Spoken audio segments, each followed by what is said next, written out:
Okay, I'm going to do a little tutorial on how to do the cool floating effect. No, not this one, that you see here. This. So, let's do this in a new level. So this is,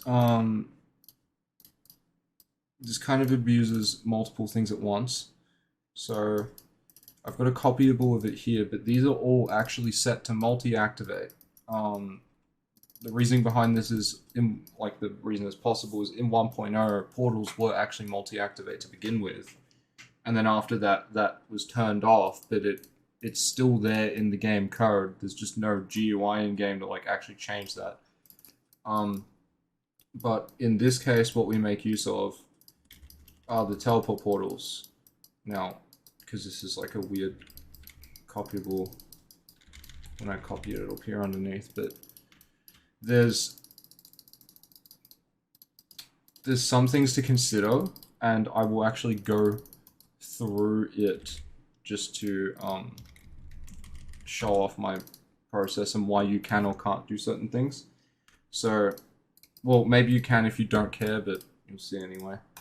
So let's say we make this invisible and we have it following the player, and it's forever teleporting the player back into the portal. So it's kind of holding the player at a certain place.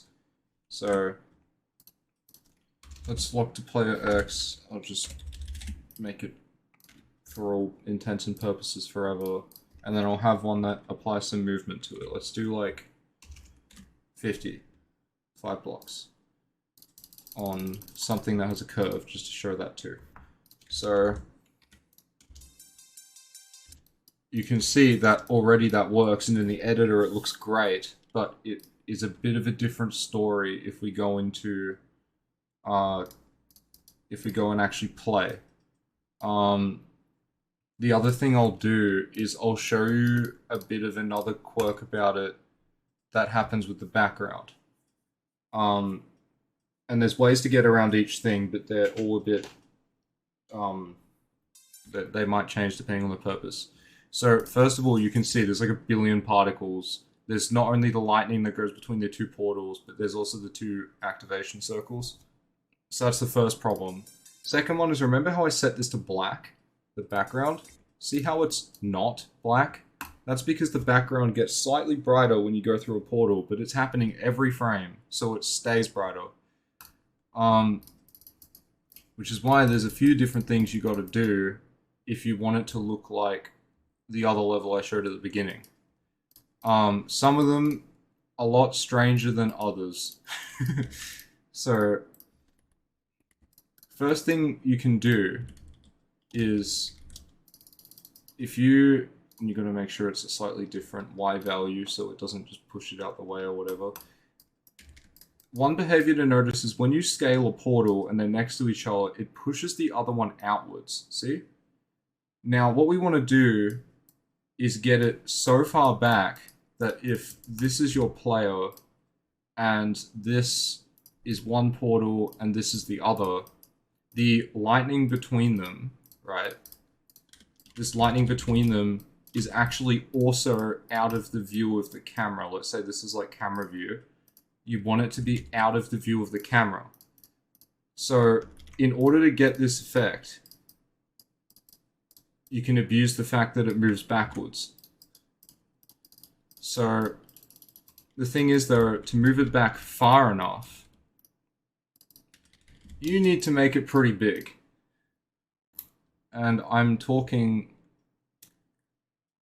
very big. Probably in the range of 40 to 50.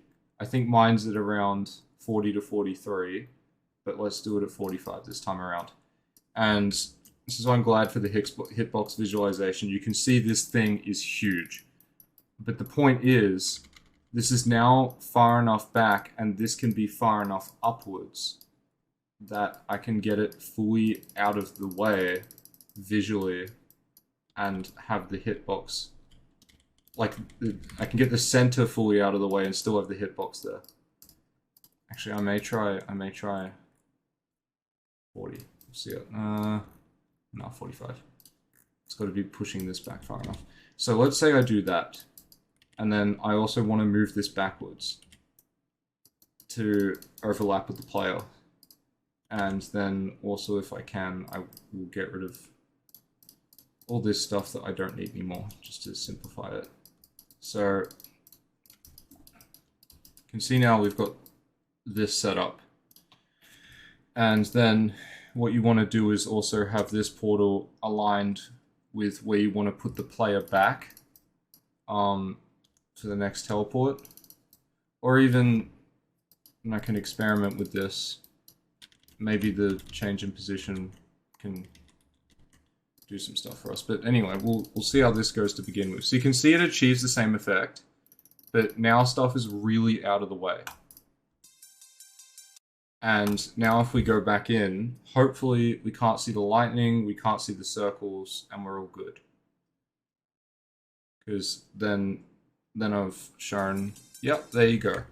Now we don't have any more lightning, although you could see just a tiny little bit in the corner, sometimes. But it's far better. And you could always make it even larger if you had to. Although, you want to be careful with having huge, like mega scaled objects that are moved because that can cause lag. But apparently it depends on objects and stuff. I'm not fully aware of the science of it. And then you just control the Y position of the orange portal to determine where the player is going to end up on the Y-axis. So if you want it to appear like the player just lifts off from the ground here, then you've got to get it angled right, and then you'll just do that.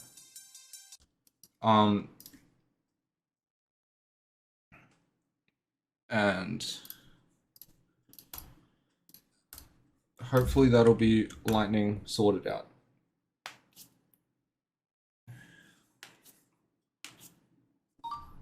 And yeah, I'm just kind of doing this as like freeform. Maybe I'll edit it a bit, whatever. So that works. I mean, you get a little bit of lightning, but it goes away very quickly and whatever. And you can probably tweak it for that to not even happen. But then there's the situation of the background. So what I do is I quite literally just have something with the background color I want. In this case, we'll just do black. Right in the background layer.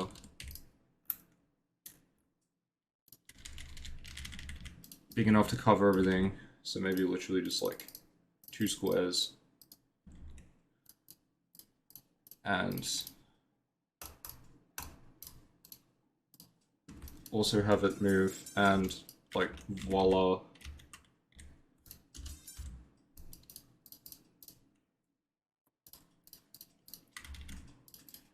That should resolve the problem with the background.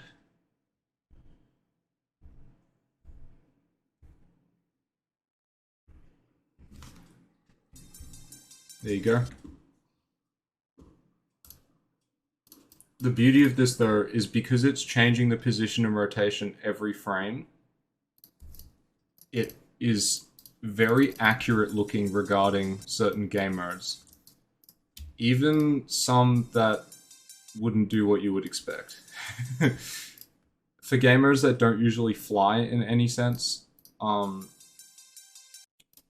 like ball or cube, they just think they're falling. Although I've noticed with the ball and the spider, and I guess maybe it can happen with the cube too, I'm not sure. There's a weirdness about what you do and what the ball actually then... what the game mode then actually does regarding to thinking it's falling or not. Like, see how it doesn't think it's falling, but then you can get it into a state where it does think it's falling as well. And I don't know which, like what factor exactly changes that. I think it's because it's on the ground, and when it lifts off the ground, it has no idea that that's happened. But see, you can get it to make it think it's in a... Oh, I get it. I get it. When you go up, when you're only moving strictly upwards, it doesn't realize you're falling yet because you're only moving up in the direction of gravity rather than down. See how the moment you go down, right, if I slow it down, and you're not on the ground, then it thinks you're falling. This is, you're still technically on the ground, I guess, so it like doesn't think you're falling. But yeah, so you can do some really weird stuff. You can just make it float or whatever. And that's the technique overall. Yeah, you can see the same thing there. So that's the technique. It's cursed as hell. In my level, I also shove this entire thing way above the level using the variables thing, and then use a move trigger to move it back down right at the start of the level, just so it's not in the way when I'm trying to build. But that's personal preference. But yeah, that's it.